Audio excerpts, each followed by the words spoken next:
ప్రజల వైపు. చూస్తూనే ఉండండి వారాహి 99 టీవీ ఛానల్. శ్రీకాకుళంలో డయేరియా ప్రభావిత ప్రాంతాల్లో వైఎస్ఆర్సీపీ నేతల బృందం పర్యటించింది. ఈ సందర్భంగా డయేరియా మరణాలను దాచాలని కూటమి ప్రభుత్వం ప్రయత్నిస్తుందని మాజీ మంత్రి ధర్మాన ప్రసాదరావు ఆరోపించారు. ప్రజారోగ్యం కూటమి ప్రభుత్వానికి ప్రాధాన్యత కదా అని ప్రశ్నించారు. రాష్ట్ర ప్రజలకు మంచి తాగునీరు ఇవ్వలేరా అని మండిపడ్డారు. ప్రప్పలరాజు గారు ఆ ప్రాంతానికి వెళ్ళొచ్చారు. డిసెంబర్లో ఇదే పట్టణంలో బలగ ప్రాంతంలో జరిగింది. జరిగితే ఆ ప్రాంతంలో ఏం చేస్తారంటే వీళ్ళు, మీరు ఎక్కడ పోతే అక్కడ పొండి.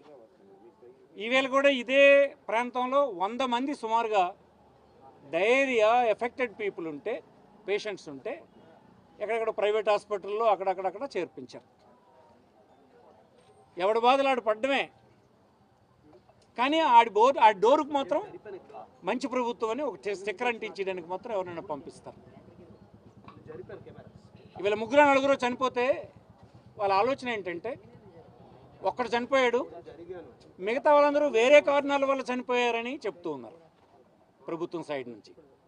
కానీ ఆ ఇంట్లో చనిపోయినటువంటి భార్యని అడిగితే చెప్తుంది, గడిచిన 3 రోజులుగా వాంతులు విరోచనాలతో గడప దాటితేనే చనిపోయినాడనేటువంటి మాట చెప్తుంటే, మరి మన ప్రభుత్వ యంత్రాంగానికి మీరు ఏం ఆదేశాలు ఇచ్చారో పోస్ట్ మార్టం ఇంక చేస్తారట. 100 మంది డయేరియాలో ఈ ప్రాంతంలో హాస్పిటల్లో ఉంటే చనిపోయిన 4 కేసులు ఇప్పటిదాకా రిపోర్ట్ అయితే, వాళ్ళ ఇంటంతా వీధులన్నీ ఊరంతా విరోచనాలతో వాంతులతో చనిపోయాడు అంటుంటే, పోస్ట్ మార్టం రిపోర్ట్ మీరు ఏం చెప్తే అది రాస్తారు డాక్టర్.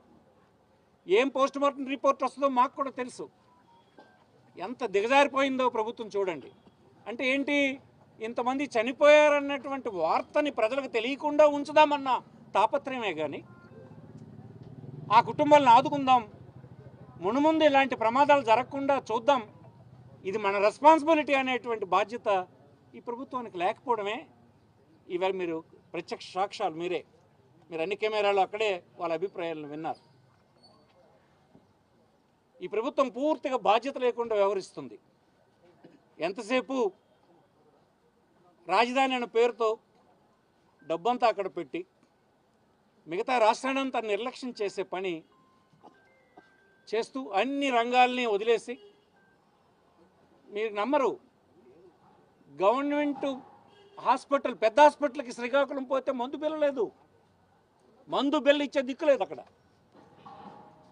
ఇదేమో హాస్పిటల్, ఒక పెద్ద మెడికల్ కాలేజ్, సూపర్ స్పెషాలిటీ, కానీ మంచి ప్రభుత్వం స్టిక్కర్ మాత్రం వచ్చేస్తుంది, అక్కడెక్కడ గోడ కంటించేస్తారు. యూరియా బస్తా రైతు వెళ్తే వాడికి యూరియా బస్తా లేదు. ఇంగ్లీష్ మీడియం చదువుకుంటానంటే ఆ పిల్లడికి చదువు లేదు. పేషెంట్ని చేరుద్దామంటే పనిచేసే ప్రభుత్వ ఆసుపత్రి లేదు. ఏంటిది, ఎటు తీసుకెళ్తున్నారు మీరు? 3,30,000 కోట్ల బడ్జెట్ అని చెప్పి ఏం ప్రయోజనం అంటున్నాను. డౌన్లో ఉన్నటువంటి అత్యంత ఎకనామికల్లీ బ్యాక్వర్డ్ క్లాసెస్కి, వెనుకబడిన వర్గాలకి, షెడ్యూల్ ట్రైబ్ గోలుమని ఏడుస్తూ ఉన్నారు ఈనాడు. మీకు తెలుసా, ధాన్యం ధర కేంద్ర ప్రభుత్వం ప్రకటించినటువంటి మినిమం సపోర్ట్ ప్రైస్ 1,800 చిల్లర ఉంటే 1,500కు అమ్ముకునేటువంటి దిక్కులేని పరిస్థితి రైతాంగంలో ఉంది. ధాన్యం పట్టాల్సినటువంటి బరువు 2 కేజీలు ఎక్స్ట్రా దూసుకుంటే అడిగిన నాదుడే లేడు. వీళ్ళకి లంచాలు ఇస్తే చాలు, ఎవడెన్ని పట్టుకున్నా, ప్రజలు ఎలా దోచేసినా పర్వాలేదు అన్నటువంటి అభిప్రాయంతో ఉంది ప్రభుత్వం. కడుపు మండిపోతుంది.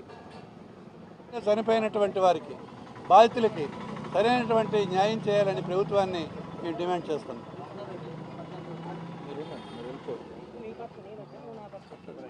వాటర్ తాగుతారా బాబు?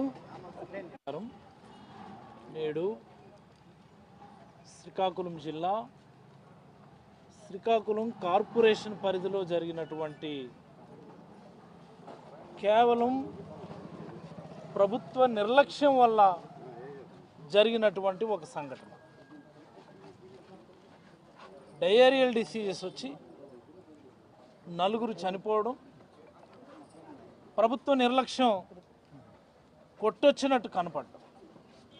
మరి ఈ సందర్భంగా వైఎస్ఆర్ కాంగ్రెస్ పార్టీ అధ్యక్షులు మాజీ ముఖ్యమంత్రి వర్యులు శ్రీ వైఎస్ జగన్మోహన్ రెడ్డి గారి ఆదేశాల మేరకు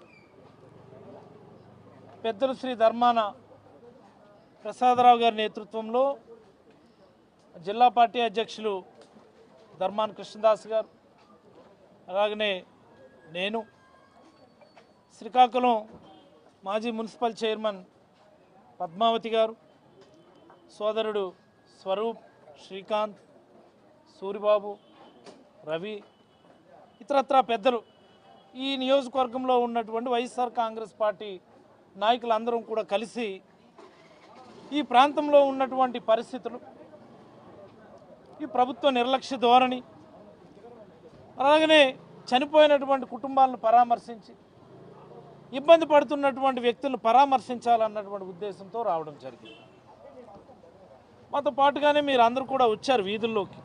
మనం అక్కడ ఒక వెరీ కాన్స్పిక్యువస్ ఒక సంఘటన మా అందరికీ ఎదురైంది. ఒక ఆవిడ పరిగెత్తుకొని వచ్చి, బాబు ఇక్కడ శానిటేషన్ చేయలేదు, ఇంకా ఎప్పుడు చేస్తారు అని ఒక ఆవిడ అడిగింది. మీరు అందరూ కూడా చూశారు. వెంటనే మేము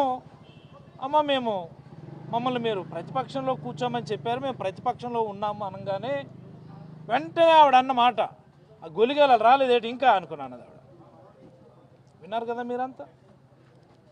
ఏరాలు ఓట్లు వేయించుకొని ఇంతవరకు ఎవరైనా వీధుల్లోకి వచ్చారా అని ఆ తెలుగుదేశం కూటమి నాయకులను ఉద్దేశించి ఒక మహిళ మాట్లాడడం కూడా మన అందరం చూసాము. ఈ మాట ఎందుకు చెప్తున్నానంటే, ఇక్కడ ఇంత తంతు జరుగుతుంటే 23వ తేదీన మధ్యాహ్నం వెలువడేటువంటి